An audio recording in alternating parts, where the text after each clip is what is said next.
اقتصادياً، المغرب مازال كيعزز المشاريع الكبرى بقوة، منها مشروع ضخم لإنتاج الأمونيا الخضراء بقيمة حوالي 4.5 مليار دولار في العيون، اللي غادي يحول المنطقة لمركز عالمي للطاقة المتجددة.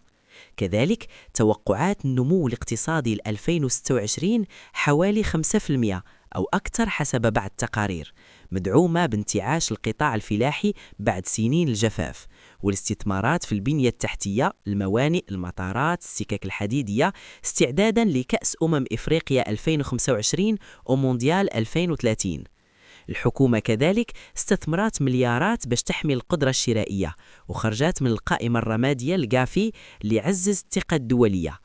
اجتماعياً، الجهود كبيرة في البرامج الاجتماعية، خاصة نظام أمو تضامن والدعم المباشر للأسر، حوالي 1200 درهم للإعانات في بعض الحالات، مع التركيز على الشباب والفئات الهشة.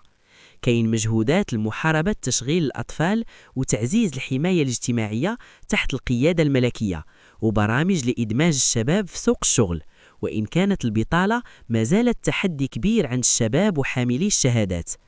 رياضياً، الرياضة المغربية في قمة التألق بعد نجاح تنظيم كأس إفريقيا اللي سجل أرقام قياسية في الحضور والإيرادات.